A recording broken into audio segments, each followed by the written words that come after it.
to do is spend time with Saturday teachers, and I don't know if you guys have heard of this term. How many of you guys are familiar with this?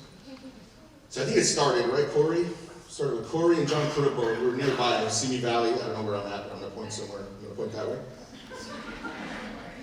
And it was at a Simi Valley event. John Cribbo and Corey started talking about Saturday teachers. Like, you guys are giving up something, giving up time with your families to come today. Some of you guys even paid for this yourself. How many of you guys paid for this yourself? Awesome. That's not a lot. That's awesome that most of you guys. And you know, you're sacrificing something for, there's just something different about Saturday teachers. And I really enjoy spending time with these people because I'm a Saturday teacher. A little bit more about that. So I go to a lot of Q events. I travel a lot. And this is not the right one. I travel a lot, and I went to a Q event up north, and I started talking about my Q family. You know, I love spending time with my Q family. It was a Saturday. I was in a beautiful area up near Santa Cruz, and my sister said, "Well, your real family misses you." You know, but that's kind of nice that you teachers are taking your Saturdays off to share, to improve for the betterment of your students, to improve the experience of school for your students. Because my sister didn't have a great experience in school. And I talked to her a lot about how she wishes that she had teachers like me, like Q, like you guys, like Saturday teachers, that she probably would have continued further in education. And she actually says that, she told me one time when we were having breakfast that she wished that every industry had like a Q or like a Saturday teachers, because how many of you guys have worked in a different industry before you became a teacher? Yeah, me too. So did you guys meet like this on a Saturday? No? I didn't. Actually, I used to work in corporate America, and a part of my gig actually worked at WellPoint down the street here in Thousand Oaks for like half a year. And I never met with those WellPoint folks on a Saturday. I'm just going to tell you that right there, right? That wasn't in the cards. So thank you guys for taking the leap to be a teacher, right? Especially from, there's a drinking game going on. Corey's going to be drinking coffee every time I say leap. So thank you for taking the leap for being teachers, because I took the leap too, going from corporate America to teaching, and it's been the best decision I've ever made. Speaking of leap day, right? What are some of the other positions you guys had before teaching? I just want to. Newspaper reporter. Newspaper reporter? Paralegal. What's that? Paralegal. Banker. Banker. Mechanic. What is it? Recreation administration, right? So I was like a software programmer, right? And I don't know what kind of, I think I probably made like twice the money that I made as teaching. But I had to go through that job to realize, like, it's not really about the money for me. You know, we pay for our own way. We can get rewarded in different ways, and that's what Saturday teachers are here for, I think. Saturday teachers realize that. Even though we're tired, we had a long week. This is like our charging station sometimes, like our Q events. For me, it's like, this is like the teacher Tesla, right? We come in and we get plugged in. And like, I can finish the rest of this spring semester because it's a tough time right now, isn't it? Yeah. It's tough. So one thing I love about Saturday teachers, you guys represent. We represent, and we're a lot of different representations. So if you guys can do me a favor, I want to find out what representations are here in the room and who you are. So I don't know if you guys are familiar with this Menti meter, but if you go to menti.com and use this code, you can type in 3 things that you represent, and I'll give you some examples. So for me, I'm an educator, right? I'm a brother, I'm a son, computer scientist and mathematician. I'm a Chicano. I'm a Q10 clan member, right? But we're also, that's very inclusive. We're recruiting all the time, all day today. I'm CDQ. I represent the Central Valley, right? I'm a hot sauce aficionado and orange sauce trafficker, right? So I brought some. Jay promised that there were tacos here, so I brought some orange sauce so we can break bread and tear tortilla today at lunch. Thank you for getting the tear tortilla. And so I'm going to have, this is going to create a nice little word cloud here that I'm going to show at the end of the keynote. And if we don't have time, I'm just going to ignore it, and you guys are going to forget that you filled this out anyways. Because technology, and who's to say the technology will work? So you got to roll with the flow. All right, is everyone able to access that? Yeah. Okay. So I come from the Central Valley, right? Anybody know where Tulare is? Okay, all right. Yeah, it smells like cows right there. So I'm currently the president of CBQ, which is something I never thought. I thought I would be the president of maybe the hair club for men, looking at my grandfather on my mom's side. But luckily that didn't happen. But that's kind of the weird thing that happens with this Q thing. You know, like you find it encourages you. You find some people that you vibe with, the Saturday teachers, and it transforms you. So that's kind of what I want to talk about today.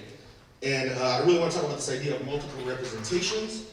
In my experience as a high school math educator and a Q member, and just how that's impacted me, and how important that is in what I do with math, what we do in classes to engage our students, and how that relates to this whole Q experience and the Saturday teachers thing that we're talking about.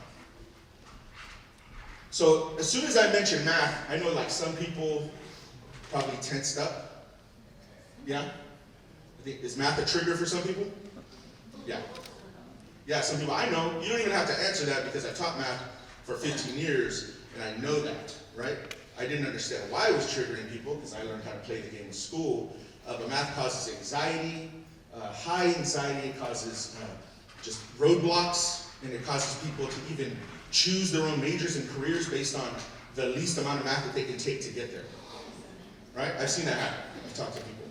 And but I think that the roadblock and the reason why people think this way is because we've only represented one single dry version of math to students for their whole career, and for most of our careers, right? And it's just not engaging.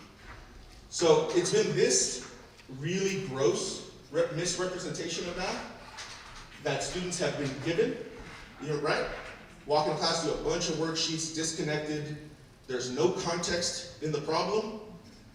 Do a bunch of them, they're just real similar. You don't even know what you're thinking. If you can just recognize a pattern, you can actually get 100% of this stuff but not have any idea what you're doing or get a degree in that. Right? So, but what I've learned is this idea, I've learned more math in the last 5 years than I have in all of my education, even in my math degree at UCLA. It's really interesting because I just learned the game of school, and I think I got a degree in the game of school and the game of taking math tests. That's really what I learned. But the more I started learning about these awesome things, like Joe Bowler, you guys familiar with Joe Bowler? Yeah, she's the math's Khaleesi, right? And the more I learned about conceptual math and visual math, it scared me at first because I was like, dude, I don't understand that. That's not my 1 through 51 odd. I can't do this really quickly. Kind of freaking out. But the more I kind of started looking at it, I was like, oh, this is kind of awesome. That's why these equations look the way they do, and I can make all these connections. So the key is, I think we need to give students these multiple representations of different subjects, math, so that they can have different entry points so that they can make their own connections to develop a deeper conceptual understanding.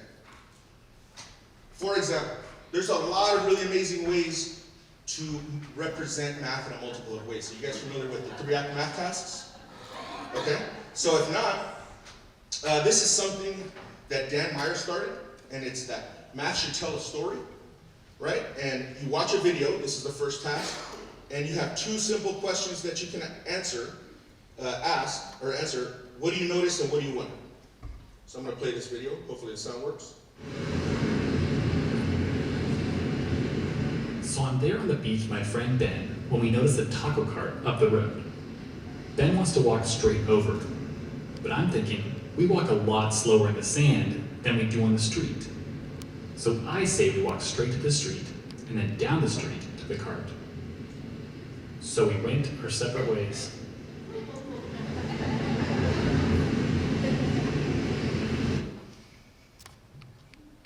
All right, can you take about a minute and discuss with the person next to you, what do you notice and what do you wonder? At least come up with 2 notices and 2 wonders. The 2 of you guys, okay? All right, let me have some noticings first. Good. Where's the Uber Eats guy? Where's the what? Uber Eats guy. Where's the Uber Eats guy? That's a wonder, but I'm asking for noticing right now, Aldo, let's follow directions. Jeremy? I noticed that it's going to be longer to walk up to the path and then across the top of the path. Okay, all right. Longer distance, yeah. I noticed that they look like earwigs. They look like what? Like bugs. Oh. Is that really a person? I don't know. Oh.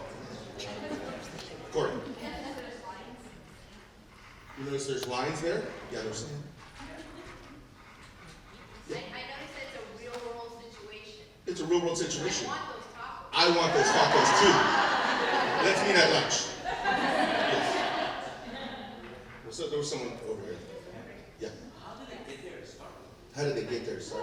I see tacos. I don't know. That's a good one. So that's a wonder. Now let me hear two or three wonders. Yes. How hot is the sand? Ooh, that could determine something. Yeah, that's a big factor. Yes. Are they wearing shoes? Are they wearing shoes? Another big factor. Are they adults or children? Are they one is big or one is little? Are they adults or children? Yes. Where's the orange sauce? Where is the orange sauce is the key question. Right? It's in my truck. So, right, we could go on and on about this, but like this is already interesting, more interesting than that 1 through 51 garbage, right? 1 through 51 odd. We're talking about tacos, so like if you don't like tacos, like you're not American, I'm sorry. But, and, so like you're already noticing, like maybe someone notices, oh, I think there's like a triangle shape that's formed, or if they draw out the paths, right? This is what's called a low floor, high ceiling problem, where everyone is engaged. And what better way to introduce and try and understand why you need Pythagorean theorem than through tacos? Right? Teaching through tacos should be the only thing.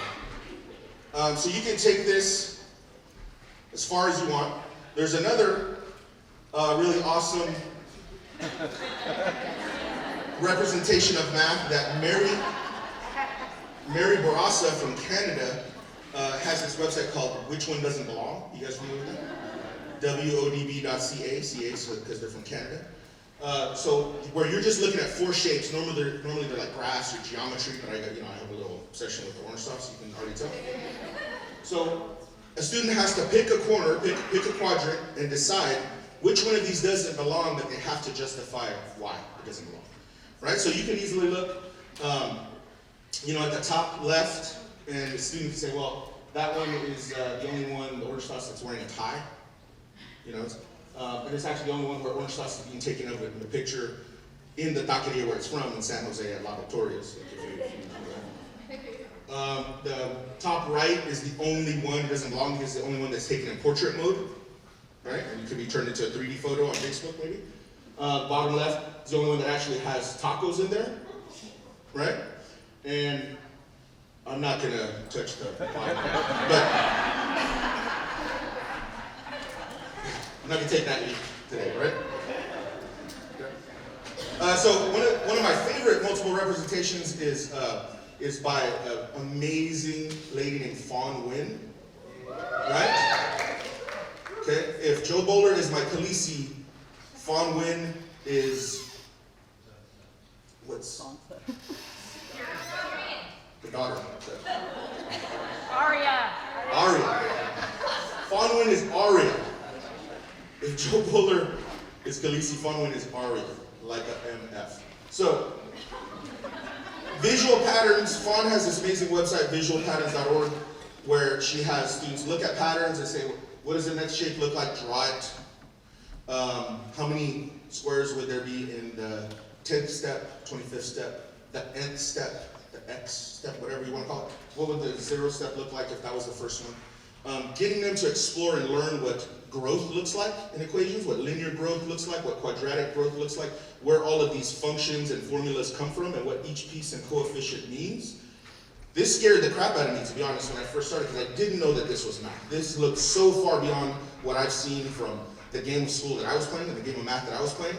And this was hard for me to understand, and now I love it, right? And most people will get into this because they can draw and they can see, right? And we're not going straight to the formula or straight to the table. You can take this representation into a Frere model. You guys are familiar with like Edge Protocols? You got some Edge Protocol fans right here, right? And There's a Frere model is a great way to show multiple representations. Like how many different ways can I represent this equation, y equals 1 plus 3x, instead of just graphing it 51 times, right? I can draw a picture, I can graph it over here, I can see what that 1 and that 3x mean, I can draw the table, and I can tell a story that this linear equation tells that this is linear growth because I have a crazy, this crazy guy from the Central Valley has 1 bottle of orange sauce in his fridge and always buys 3 bottles of orange sauce every time he goes to San Jose to bring to Q events for Saturday teachers. Right? So that makes a little more sense, right? That I'm into that. I'm really into tacos. You can tell your own story, whatever it is, right? Just growth. I'm starting off with something and I'm growing by a certain amount. This is a big part of what I do with the Bootstrap program with Brown University. It's teaching multiple representation of math, because you can represent functions. Hello? That's not working. Test, test, test. It's malfunction. All right. I'm going to keep going by that. Yeah, okay. So we can represent functions. Hey, man. We can represent functions and represent something that's as confusing as order of operations, right? How many of your kids totally understand order of operations? Yeah, no, they don't get it, right? They're just outputting. They don't know how to read math. So maybe there's a different way that we can represent order of operations. And with Bootstrap, we use this thing called retreat. We treat operations as functions because they are functions. They have input and output. And we can represent the order of operations of something like the distance formula. We can represent it visually with something we call the circles of evaluation. And then we can turn that into computer science and write that into code. And then use that code to program a video game that is something that kids are into, like tacos. And use the distance formula that they programmed and put in to make sure that their video game players and characters, when they collide, they get points or they lose points. Probably a little more interesting than doing that other. What's the other way that we've taught order of operations? Yeah. So I don't like to hear that P word, because that word like causes an ill reaction for me. Like PEMDAS is my moist. If you guys are some people, I'm sorry for the people who don't like to hear that N word, but I had to put it into context of how I feel about the PEMDAS word, right? So where PEMDAS is just rote procedural, teaching kids step by step, this is the only way to do it. No, there's not only one way to do it. There's a lot of ways to do it. There's at least 4 ways to do it right there, right? So not turning kids into robots. And then I decided, because it's leap day, I decided to create a function for leap day, right? So if we have leap day happens, right? The unique thing is it happens only once every 4 years, right? This is a special day that doesn't always exist. So thank you guys for being here. And if you're born on a leap day, right, you kind of shortchanged. You get 1 birthday every 4 years. That's a story I can tell, right? And I could draw a table here. After a year, I'm a quarter years old. After 2 years, I'm only half years old, or I've had a half a birthday, right? And then I did some research. So actually, I found out that Ja Rule is only 11 years old. And Tony Robbins is 15, right? But just be careful if Ja Rule invites you to his 12th grade birthday party on some island in Medellin. Okay? Be aware of that, it's not fun. Okay. So what do you notice and what do you wonder about maybe some of the names of the mathematicians that I just dropped in some of these multiple representations, right? If you're like me, when I started thinking about this, I started thinking that there were actually, besides Dan Meyer, the first one with the graphic math class, there were a lot of women, right? A lot of women mathematicians. So Annie Feder, who's a Notice and Wonder, Mary Barassa, I dropped Joe Bowler, and Fawn Wynn. And when I started first trying to think about this is really something I just arrived to as the conclusion as I was putting my slides together, is that, wow, look at all these amazing women mathematicians that have helped me get better and contributed to me. And I started trying to think back. I wondered how many female mathematicians I had as teachers growing up, like in high school and beyond. And I really looked back, I even looked at my transcripts. and there was none. So is that a problem? And maybe that's another way that multiple representations can help us out and help us develop deeper understanding, right? And I think that that's true also, right? In the different kind of voices that we're hearing, different kind of representations, right? We need creative female mathematicians. We need creative mathematicians of all different cultures. And so I'm grateful for them. And I think that this multiple representation idea doesn't just apply to math, because I know that how this has affected me as a Q member, as an educator, because I almost left this career, and I know that multiple representation has helped me stay in. So how many of you guys remember your first year teaching? Right? Yeah. How many of you guys are first year teachers? Nice.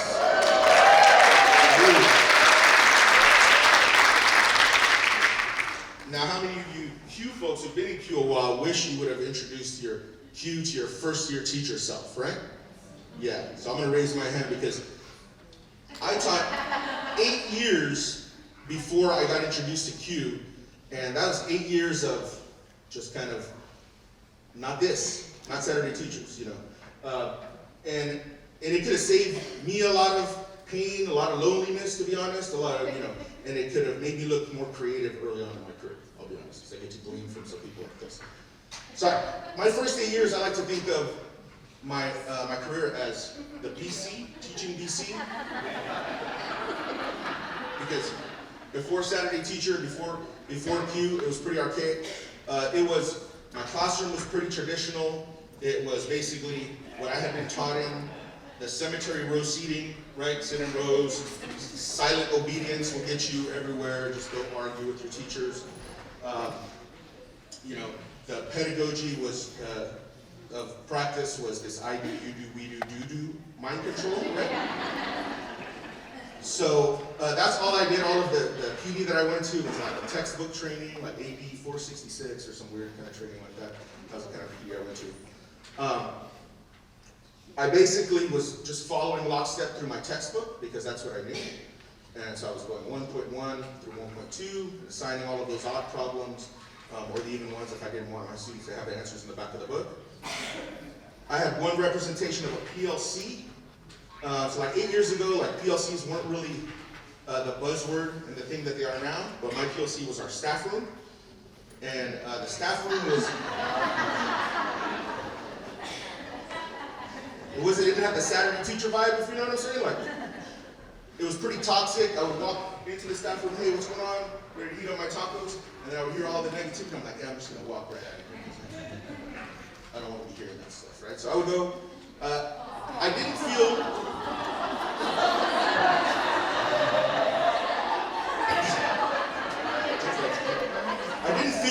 connected.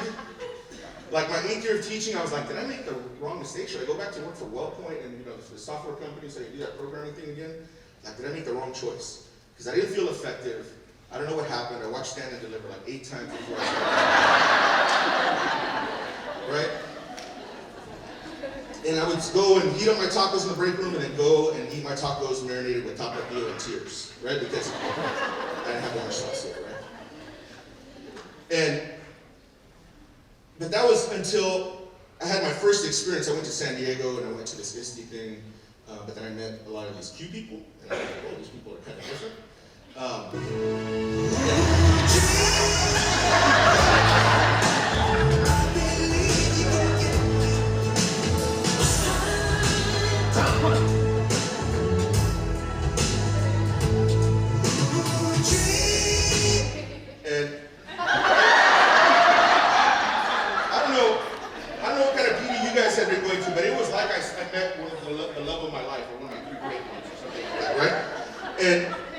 And I was like, I've been waiting for this. I didn't know people like this existed, you know, that they could present with energy, that PD could be exciting, and they weren't just gonna give me a giant binder that I would grab and then throw in the garbage, right?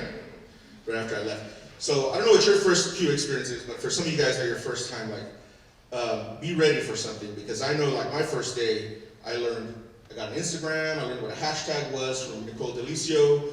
I took a spreadsheet class from Alice Keeler. There, blew my mind. I was like, this is wicked. And then this guy, John Carippo, taught me how to untether myself from the front of the room using an iPad and Apple TV. And so it freed me up to be mobile in my classroom.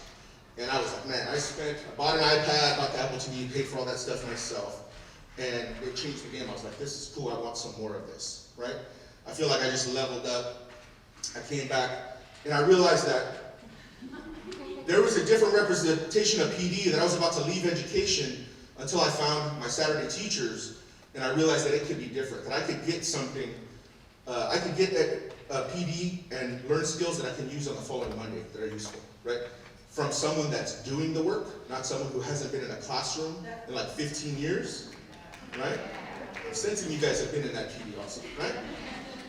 So we know what realness sounds like, right? And this is where the realness happens. This is not the fake. So I went to all the Q things. Like I had that first sip of Kool-Aid, and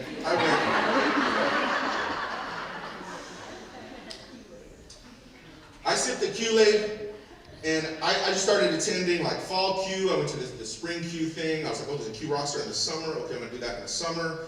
I'm gonna go to like if Q had like yoga with goats or something like that. Sign me up, right? I would do all that stuff, whatever it was. I do all the Q things. And then I realized, John Carripo was like, you know that there's a Central Valley Q. I was like, what does that mean? I live in Central Valley. What are you talking about? So then I realized that there's all these little Qs around here, this Quniverse that I like to say. And I started going to CVQ, Central Valley Q, right? And I started connecting with people that live in my area, and I was like, oh, this is pretty cool, like, you know, and connected with some different math teachers. Some of my best friends today are from CVQ, and now we're on the board, and it's like we have an opportunity, just friends getting together in the evenings to help support teachers and students in the area. And I started just taking road trips to all of these. Like, I started going to East Bay Q, Cap Q up in Sacramento, and because they were not as expensive as Spring Q too. And it was just nice to take a road trip, right? It's just an excuse to take a road trip. I love road trips. So, but I'll be honest, the best thing that I learned at Q has nothing to do with technology. Because I think Q is more than technology, to be honest. I think it's a piece of it, but I think it's so much more. When I was at Spring Q 2013, I was walking through the hallway, and some people had left their poster sessions. And there was this poster session that someone, I don't know who it was, I didn't know who it was at the time, but they had this, how they hacked their classroom, and they painted their student desks with whiteboard paint, and then they had painted their teacher door with whiteboard paint. And I just stood there like saying, damn, that is pretty cool. And I started imagining, like, what would my classroom look like if it had a lot of writable spaces like that? Like, that would be pretty cool. They could do 1 through 51 odd really fast on those. Because that's still where I was at, I'll be honest. Like, I was still doing the 1 through 51 odd. So then I took that back to my classroom, and I ended up having to give me the opportunity to write a grant. So we got this huge grant at my school, and I wrote this grant into, it was like a $250,000 grant. I got all this idea paint, which is kind of pricey stuff. And it was the right timing. You know, it was like I went to the right time, and I met the right people, I learned the right ideas, and then I was like, hey, you want to write a grant? Yes, I want to start for my classroom. And then I asked my principal, like, hey, when is the maintenance guy going to come and paint the classroom? She's like, you're the maintenance guy that's going to paint the classroom. Because the maintenance guy didn't write the grant for the whiteboard paint. Fair? So I said, hey, I recruited my little sister, and I said, hey, let's paint my classroom, and we'll make a little homage to Breaking Bad, which is our favorite show at the time.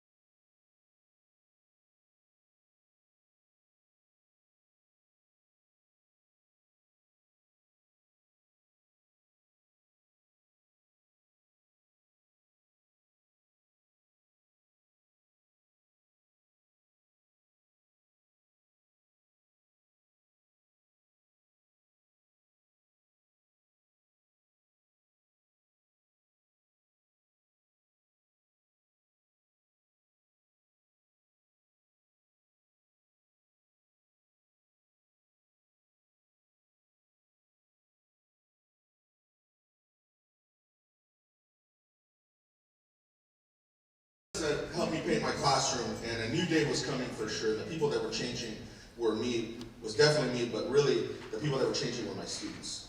Because after that, what happened is why I went into education and why I became a teacher and what I thought was going to happen after I watched Stand and Deliver. But when I realized I had to get my students to stand and deliver and free up the classroom, to defront the classroom so that they could work on math in a safe space, and I started noticing all of these amazing things. Like 95 to 100% engagement. Maybe only one kid was not engaged in the 5 years that I had in my classroom like this. And students embracing mistakes, students asking more questions, taking more risks because it's dry erase. Super organic. I didn't even have to put them in pairs, and they were just collaborating organically. It was beautiful. Class would go by really fast. If it was a 2-hour math block, and kids would be like, wow, math class over? That was fast, right? 2 hours of algebra, 2 hours of geometry went by really fast. So, and then I started to learn that I turned this idea of what I was doing before, is what Martin Haberman calls pedagogy of poverty. When you sit students in rows and you do all the reading for them, you do all the math for them, you do the I do, you do, we do, do stuff for them, because you're afraid to release the thinking to them. That's called the pedagogy of poverty, and you are oppressing them. Right? So what I realized is that I need to release that and let them do the thinking and let them notice and wonder and get them up. And it was actually less work on me because it's exhausting lecturing for a whole period or 2 hours. And I started getting them up, and they started prospering as mathematical thinkers. You know, I started having more fun in my job. What a novel concept, right? They started having more fun. They started having more success. Even though I was still doing a lot of the same old stuff because I hadn't learned like some new rich math tasks and things like that, but that would come later. But if we're talking about low floor, high ceiling for teachers, this was my low floor. Whiteboard, paint everything before you even put Chromebooks in their hands. That's what I would do. I had 3-to-1 devices for that grant, a MacBook, a Chromebook, and an iPad for every kid, and whiteboard paint. And if I had to say just which one do you want first, give me the whiteboard paint, whiteboard walls and desks, everything, and I could get students talking and learning and thinking in a safe space more than any of that, and give me that stuff later, right? So that's just my point. You can clap for that if somebody.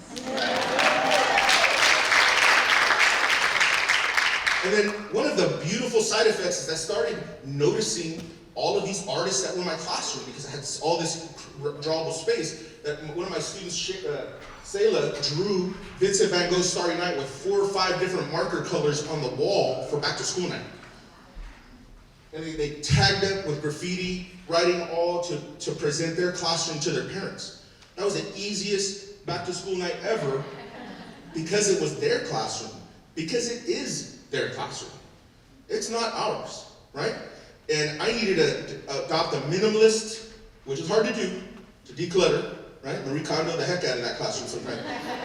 To leave room on the walls and leave room for space for them to think, right? Because there's enough clutter and distraction going on, and this allowed them to do that. The other representation I had, because my PLC of the break room for me was very toxic, but now because I was going to Q events, I was connecting with people. Now I was going and I had a new PLC I had like you guys. Like I just gained, my PLC just got bigger with all of y'all right now, right? And I was smarter. Like I would come back and I would have all these new ideas. Like I'm gonna use some Desmos. I'm gonna use some visual patterns because I do that. I'm gonna use some growth mindset. I'm gonna have my kids do for warm up. We're gonna take a free class from Stanford on how to learn math from Joe Bowler because it's free. And my kids are like, yeah, we're taking a class from Stanford, right? And so all of these people, like, they were within me now, right? That's like, we get to share their ideas and like, we just leveled up. So the new PLC was empowering me to stay in education. And I started learning all of these ideas, especially my buddy. I started discarding my math books, right? I was like, oh, I don't think I need to do that 1.1, section 1.1, section 1.2, because this Desmos activity is a lot more fun. This visual patterns, I think, is helping them develop so much more conceptual understanding than that 1 through 55 on, right? So I started stealing some ideas from my buddy Matt Vaudry, and he uses music cues to, have you guys used music cues before in your classroom? So I started, because I got my kids up and thinking, I learned this strategy from Matt Vaudry, and he says, you can play songs that can tell your kids what to do when you want them to do things. Because when it gets to this point of the year, are your students listening to you? I'm sorry to tell you that they stopped listening to you, right? And you've been saying the same thing over and over, so why not just play a song? So if I want my kids to move to the left 2 whiteboard spaces to analyze some work, or to get up and work on the wall. Get up, stand up for your right. So they get up and stand up, they know when Bob comes on, they're gonna stand up for the right to get a math education, they're gonna get to work. And when I want them to move 2 spots to the left,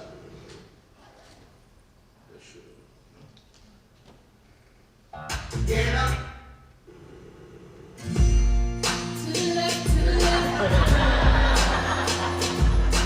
so Beyonce comes in and helps them tell, I don't need to say, if you're not listening to Beyonce, I don't know what you're doing.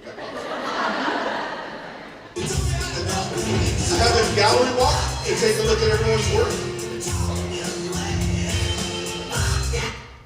And then when I want them to share out, because before they share out, and only then, I want them to gallery walk to see all kinds of different representations of writing, to see, compare and contrast their work. I want them to reconvene and bring it back, and kind of take them back to the 70s, and they don't really know this song, but. Welcome back. Bring to your ticket out. So, and then my students were like, oh, that's pretty clever. You think you're clever, Mr. Campos. You're playing all these songs to the left, and you're trying to get us to move to the left. And they're like, that's pretty good. They said, what about if when we do group work, you play this song? You should have this one. Come together. Over me. So I said, yeah, that's pretty good. Let's add it. That's our classroom playlist. That's our classroom playlist because it's your soundtrack to your classroom, right? Your soundtrack to your classroom. And so I had a student that wasn't my student come in for testing, and they said, you have to take down all the math from all the walls, right? During testing. And they were like, what goes on here? What gets taught in here? And he was a Spicoli-ish type of student.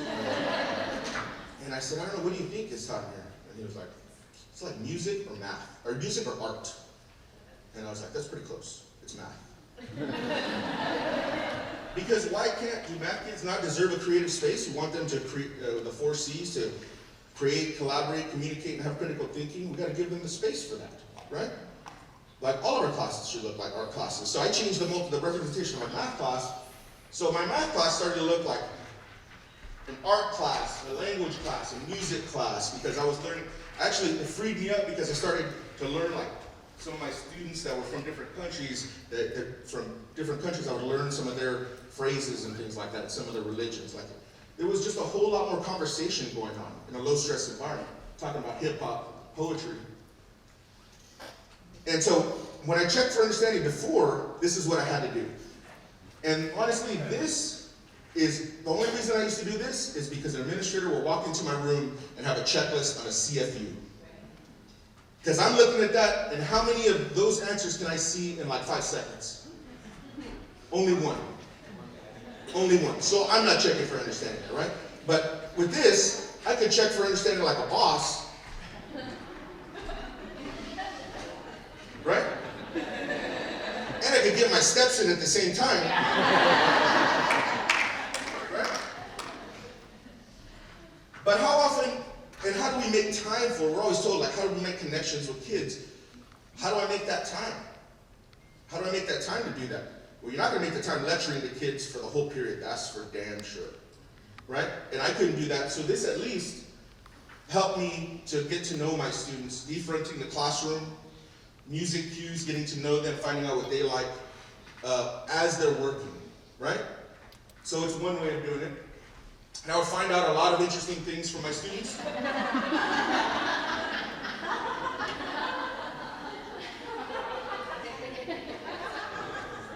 So at the very least, they'll stay awake, right? I started thinking about all these great benefits that were happening in my class. So I said, I'm going to survey my kids anonymously, because that's really how you're going to find out the truth. And I started noticing a bunch of really cool things.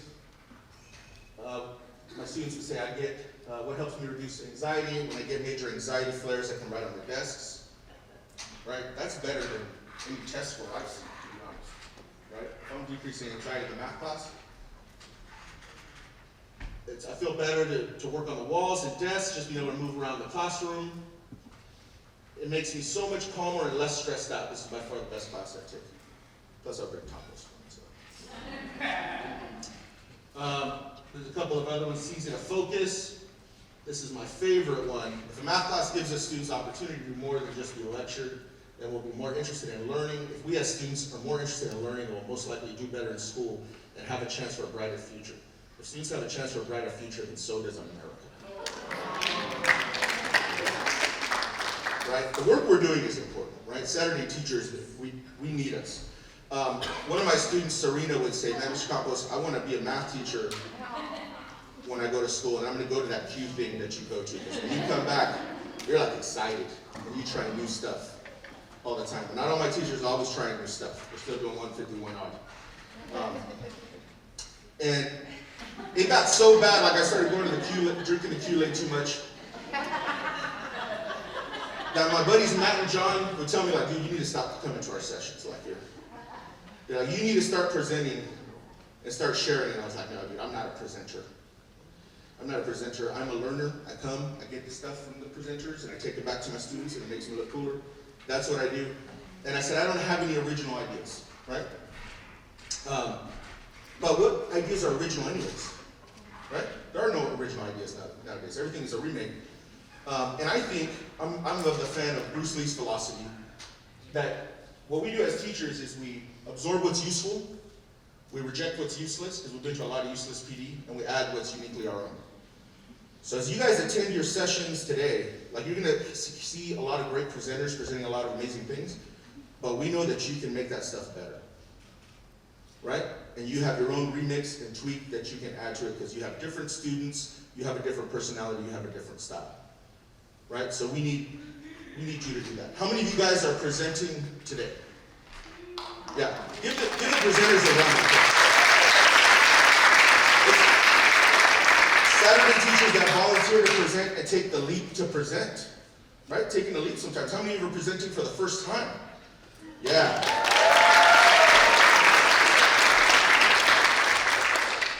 So, and the rest of you guys that didn't raise your hands, we need you to be presenting next time, right? So these ideas that you get, go back, tweak them, fix them, remix them.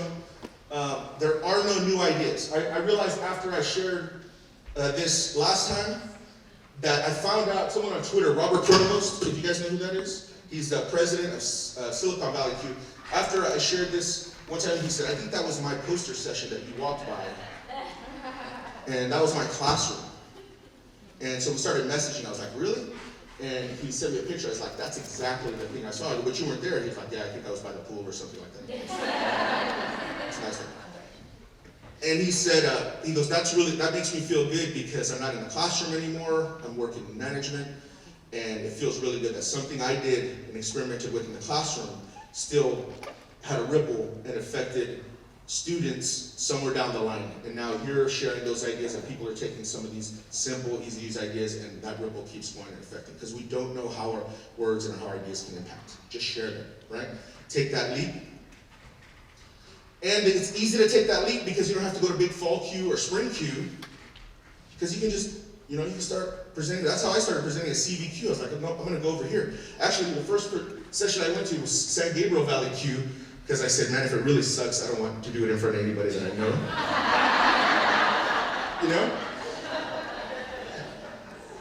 And I was like, and then it was like, oh, it was actually okay. Oh, you want that was a new idea for you? Okay, so it's not, you have stuff to share. So we want you guys to share, and we want you guys to be the next keynote and things like that. Like, I'm not a keynote person. I don't know how this happened, but I think Q happens or something like that, right? So, and then you can, take a road trip, take a bottle of orange sauce. Everybody loves it when you drink some orange sauce. So my lessons learned, I just want to leave you guys, is simple lessons. I'm going to do it through music cues, okay? Defront the classroom because there's no future in your front, right? Just get You listen to the sounds of breathe. and free yourself up to interact with your students. Right? So the concept minimalist, you have to reponder that stuff, declutter, ditch the teacher desk, and then check for understanding, using whiteboard surfaces or whatever. but using the difference in the classroom to get to know our kids. Right? Because if you don't check to understand it before you wreck it, it's gonna be bad for your health. Use the music cues because there's too much pain in math class. In a lot of classes in school for some kids.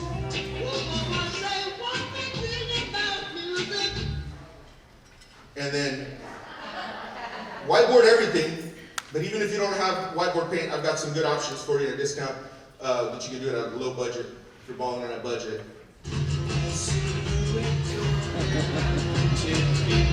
White. So, I was like 3 out of 4, I couldn't get it right. So this is everybody that's represented here. Oh. And the multiple representations that exist in this room are what is needed for our students. It's what is needed for each other, right? To hear these different voices, hear these different perspectives, remix these ideas with these frames of mind. Our students need it. I'm really happy to be here with you guys and represent with you guys as a Saturday teacher. My last music cue that I'm going to leave you with is because Jay promised that there's tacos, right? There are tacos. So, because he promised there's tacos, and can I get, how many people were at your first Q event again? Here? Okay. That's a lot, and that's awesome. The reason why I really love Q is that it's really welcomed me into the Q family. So raise your hand again, and we want to welcome you into the Q family. Right? And I want us to be really conscious of this Pac-Man role by Eric Holscher. He says that conferences, it can be cliquish because a lot of people know each other for a long time. And just never stand as a circle and close yourself off. Open up your circle and look to make the biggest Pac-Man ever and keep opening up your circle. Look to invite people all the time. We shouldn't just be doing this at conferences, right? But do this when we're standing, do this when you're sitting at lunch, welcome. There's gonna be an open seat at our table, wherever we're sitting. There's gonna be some orange sauce there when we break bread and tear tortilla. Sound good? All right, so, go out there, represent and multiply for you and for your kids. Thank you guys very much.